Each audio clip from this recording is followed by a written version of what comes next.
নবী আমার জানাইয়া দেন, যেই সন্তানেরা বাবা মার সঙ্গে উঁচু গলায় কথা বলবে, ওই সন্তানের মরণের সময় জবান দিয়ে কালিমা নসিব হবে না।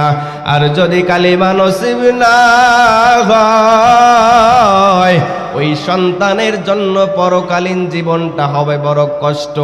আল্লাহর নবীর একজন সাহাবী হযরতে আলকামা রাদিয়াল্লাহু তাআলা আনহু মুমূর্ষ অবস্থায়, এমন সময় তার স্ত্রী ডাক দিয়া বলে, রে স্বামী আমার, আপনি হয়তো কিছুক্ষণ পরে দুনিয়া থেকে বিদায় নিয়ে চলে যাবেন, আপনি কালিমা পড়েন, আল্লাহ এবং তার রাসূলকে স্মরণ করেন। আলকামা রাদিয়াল্লাহু তাআলা আনহু ডাক দিয়ে বলেন, ও স্ত্রী, আমি তো চেষ্টা করছি কিন্তু জবান থেকে কালিমা বের হচ্ছে না। নবীর কাছে সংবাদ চলে গেল, নবী,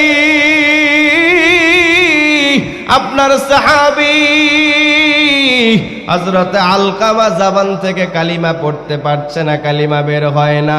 নবী আমার বলল, যাও যাও, খোঁজ নিয়ে দেখো আলকামার বাবা মা দুইজন অথবা যে কোনো একজন জীবিত আছে কিনা। খোঁজ নিয়ে দেখা গেল হযরতে আলকামার মা এখনো জীবিত আছে। নবীজি বললেন, তাকে আমার কাছে নিয়ে আসো, আর যদি সে অসুস্থ হয় আমি নবী তার কাছে যাব। কিছুক্ষণ পর ওই আলকামার মাকে নবীর দরবারে হাজির করা হলো। নবীজি ডাক দিয়ে বলেন, রে আলকামার মা, আপনি বলেন আপনার সন্তান আলকামা কেমন ছিল?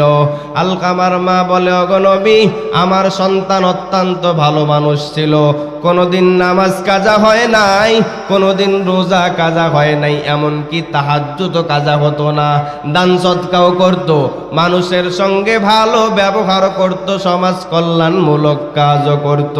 কিন্তু আমার সন্তানের প্রতি আমার অন্তরে একটা ব্যথা। আল্লাহর নবী বলেন, কি ব্যথা? আলকামার মা বলে, আমার সন্তান যখন আমার সঙ্গে কথা বলতো, আমার সঙ্গে উঁচু আওয়াজে কথা বলতো।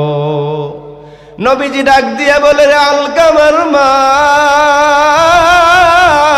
আর কিছু বলার দরকার নাই, আমি নবী বুঝতে পেরেছি আলকামার জবানে কালিমা কেন বন্ধ হয়েছে।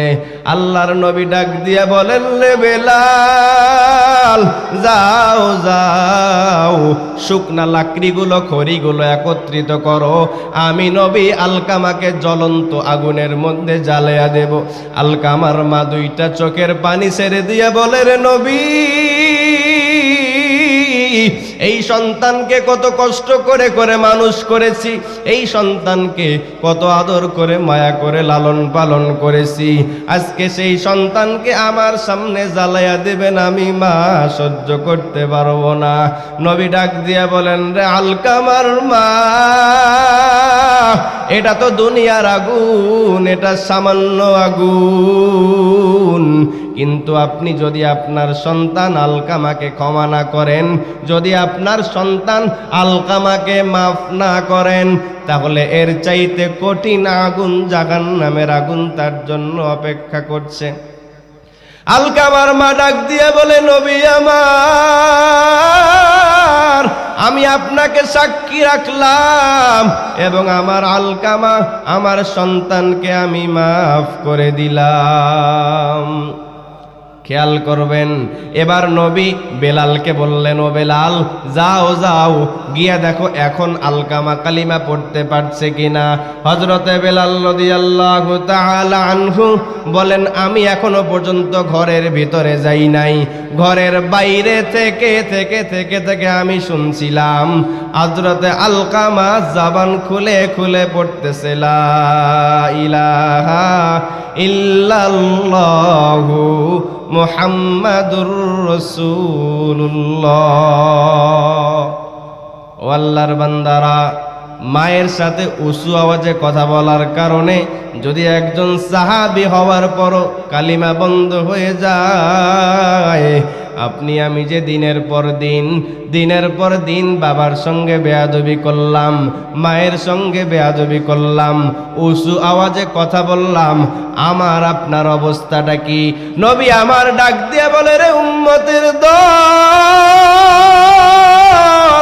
তোমার বাবা তোমার জন্য জান্নাতের সবচাইতে বড় দরজা, ওই বাবাকে অসন্তুষ্ট করে করে যদি কবরে যাও তোমার জন্য জান্নাতের দরজাটা বন্ধ হয়ে যাবে। যদি তুমি জান্নাতে যেতে চাও, যাও যাও, বাবা মায়ের পাও দুইটা জড়াইয়া ধরো, দোয়া চাও আর বলো, মা ও আব্বা জান, আমি ভুল করেছি, বুঝতে পারি নাই, অন্যায় করে ফেলেছি, আমি চাই আমার পরকালীন জীবনটা যেন সুন্দর হয়, আমি চাই আমার আল্লাহ যেন আমার উপরে খুশি হয়ে যায়, আপনি আমাকে মাফ করে দেন। নবী বলেন, ওই মা যতক্ষণ মাফ করবে না, বাবা যতক্ষণ মাফ করবে না, ততক্ষণ পর্যন্ত চোখের পানি দিয়ে যদি বন্যা বয়ে দেয়, তারপরও আল্লাহর দরবারে ওই বান্দাকে মাফ করা হবে না।